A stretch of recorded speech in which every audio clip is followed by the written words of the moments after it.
السلام علیکم ورحمۃ اللہ وبرکاتہ نحمد و نصلی علی رسولہ الکریم اما بعد فقد قال اللہ تعالی فی القرآن المجید اعوذ باللہ من الشیطان الرجیم بسم اللہ الرحمن الرحیم وقل رب زدنی علما صدق اللہ العظیم۔ حضرات، آج میں قرآن شریف سکھانے کے بارے میں مختصر گفتگو لے کر حاضر ہوں، آپ دھیان سے سنیں۔ ہم لوگ رب کے کرم سے مسلمان ہیں، ہمیں نماز کی پابندی کرنی چاہیے اور قرآن شریف ضرور سیکھنا اور اپنے بچوں کو سکھانا چاہیے۔ ویسے بھی قرآن شریف کا پڑھنا نماز میں فرض ہے تو ہمیں سیکھنا ہی ہوگا، مگر آج حالات یہ ہیں کہ ہماری توجہ قرآن شریف اور دینی تعلیم کی طرف سے قریب ہٹ چکی ہے، بلکہ سچ تو یہ ہے کہ ہم لوگ دنیاوی تعلیم بھی صحیح طریقے سے اپنے بچوں کو نہیں دے پا رہے ہیں۔ اگر ہم نے صحیح طریقے سے دنیاوی تعلیم بھی دی ہوتی تو آج ہر ڈپارٹمنٹ میں ہمارے مسلم سماج کے لوگ دکھائی دیتے ہیں، جبکہ حال یہ ہے کہ آٹے میں نمک کے برابر لوگ دکھائی دیتے ہیں۔ مذہب اسلام نے اعلیٰ تعلیم سے کبھی نہیں روکا۔ یہ تو بڑی خوشی کی بات ہوگی کہ لوگ اعلیٰ سے اعلیٰ تعلیم حاصل کر کے ہر ڈپارٹمنٹ میں دکھائی دینے لگے اور اپنی قوم کی خدمت کرتے ہوئے دکھائی دیں۔ یہ تو بڑی خوشی کی بات ہوگی۔ بس مذہب اسلام کا صرف اتنا مطالبہ ہے کہ ہم اور آپ دینی تعلیم سے، قرآن مقدس کی تعلیم سے خود بھی آراستہ ہو جائیں اور اپنے بچوں کو آراستہ کرنے کی کوشش کریں۔ سرکار فرماتے ہیں، علم دین کا حاصل کرنا ہر مسلمان مرد و عورت پر فرض ہے۔ دوسری روایت ہے جو کہ بخاری شریف میں موجود ہے، میرے آقا صلی اللہ علیہ وسلم نے ارشاد فرمایا، خیرکم من تعلم القرآن وعلمہ، کہ تم میں سب سے اچھے وہ لوگ ہیں جو قرآن کی تعلیم سیکھیں اور سکھائیں۔ اس لیے ہم لوگ خود بھی قرآن سیکھیں اور اپنے بچوں کو بھی سکھانے کی کوشش کریں۔ اگر اس کے لیے ہمیں مدرسہ بھیجنے کی ضرورت ہو، مکتب بھیجنے کی ضرورت ہو، کسی معلم کے پاس، کسی امام صاحب کے پاس بھیجنے کی ضرورت ہو، یا دینی تعلیم کو حاصل کرنے کے لیے اگر دور دراز کا سفر بھی کرنا پڑے تو ہم اس سے بھی پرہیز نہ کریں، بلکہ علم حاصل کرنے کی کوشش کریں۔ میرے آقا نے ارشاد فرمایا کہ تم دین کی تعلیم حاصل کرو اگرچہ تمہیں چین کیوں نہ جانا پڑے۔ دوسری روایت ہے، ایسے طالب علموں کے لیے بشارت بھی ہے۔ میرے آقا صلی اللہ علیہ وسلم نے ارشاد فرمایا کہ جو شخص علم دین حاصل کرنے کے لیے نکلے تو وہ اللہ کے راستے میں ہے جب تک کہ وہ گھر واپس نہ آ جائے۔ سبحان اللہ۔ یہ روایت ترمذی شریف میں ہے، راوی حضرت انس ہے۔ حضرت ابو درداء رضی اللہ عنہ سے روایت ہے کہ میں نے رسول اللہ صلی اللہ علیہ وسلم کو فرماتے سنا کہ جو شخص علم حاصل کرنے کے لیے کسی راستے میں چلا تو اس کے لیے اللہ جنت کا راستہ آسان کر دیتا ہے۔ ماشاءاللہ۔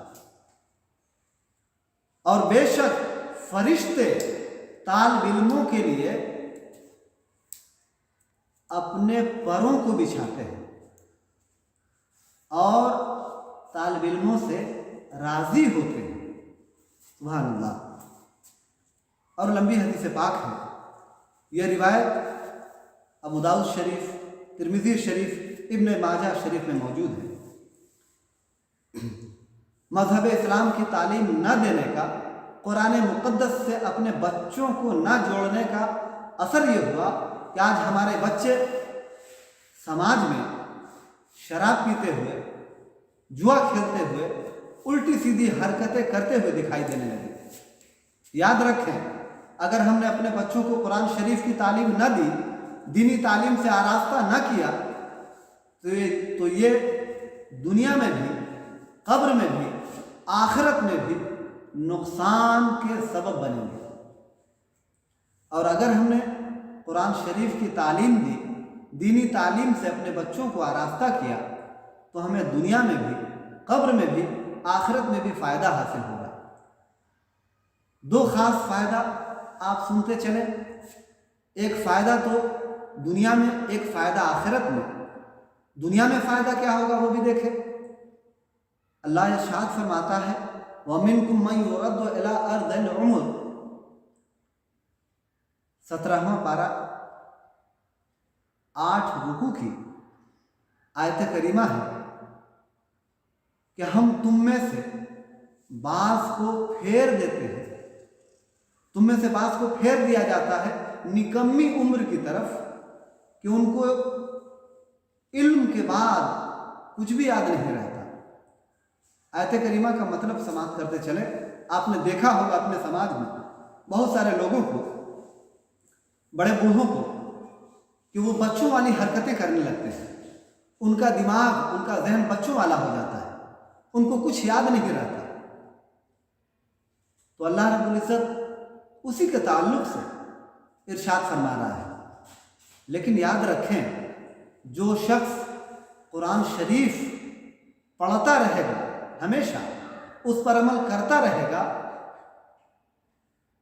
تو مفسرین کرام نے لکھا، اور خاص کر حضرت اکرمہ نے بیان کیا کہ جو شخص قرآن شریف پڑھتا رہے گا، اس پر عمل کرتا رہے گا ہمیشہ، تو وہ اس حالت کو نہیں پہنچے گا، یعنی اس کا دل و دماغ، اس کا ذہن محفوظ رہے گا، اس کے ساتھ بچوں والی حرکت والا معاملہ نہیں ہوگا انشاءاللہ۔ سبحان اللہ۔ یہ تو دنیا کا فائدہ ہوا۔ آخرت کا فائدہ کیا ہے وہ بھی سماعت کرتے چلیں۔ میرے آقا نے ارشاد فرمایا کہ جو شخص قرآن سیکھا، سکھایا اور قرآن کے مطابق عمل کرتا رہا، تو قرآن شریف قیامت کے دن اس کا سفارشی ہوگا اور سفارش کر کے اسے جنت میں داخل کرے گا۔ سبحان اللہ۔ ایک اور بات سماعت کرتے چلیں۔ آپ نے دیکھا ہوگا کہ ہمارے سماج میں جب کسی کی موت مشکل ہو جاتی ہے، جسم سے روح جلدی جدا نہیں ہوتی، تو لوگ قرآن شریف کی تلاوت کرتے ہیں۔ قرآن شریف کی تلاوت کی برکت سے ان کی روح آسانی سے نکل جاتی ہے، ان کی موت آسان ہو جاتی ہے۔ شاعر مشرق علامہ اقبال نے بڑی پیاری بات کہی اس موقع سے کہ اے مسلمانوں، جب موت مشکل ہو جاتی ہے تو قرآن شریف کی تلاوت کی برکت سے موت آسان ہو جاتی ہے، تو اگر ہم زندگی میں قرآن پڑھیں گے تو کیا ہماری زندگی آسان نہیں ہوگی؟ کیا ہماری زندگی مہربان نہیں ہوگی؟ یقیناً ہوگی۔ اس لیے قرآن پڑھا کرو۔ سبحان اللہ۔ آخری بات سماعت کرتے چلے۔ ہم اپنے علاقے میں دیکھا کرتے ہیں کہ جب تیجا، چہلم، 40واں برسی وغیرہ کے موقع سے قرآن خوانی ہوتی ہے، تو چند لوگ اکٹھے ہو کر بلند آواز سے قرآن کی تلاوت کرتے ہیں۔ ذہن میں رکھیں، فقہائے کرام فرماتے ہیں کہ ایسی محفلوں میں سب لوگوں کا بلند آواز سے قرآن شریف کا پڑھنا حرام ہے۔ ایسے موقع سے آہستہ تلاوت کی جائے، آہستہ تلاوت کی جائے۔ لہذا ہم بلند آواز سے ایسی محفلوں میں تلاوت کرنے سے بچیں، آہستہ تلاوت کریں۔ یہ مسئلہ بہار شریعت میں بھی اور فقہ کی دوسری کتابوں میں بھی موجود ہے۔ بس انہی جملوں پر میں اپنی گفتگو ختم کرتا ہوں۔ وما علینا الا البلاغ۔ السلام علیکم۔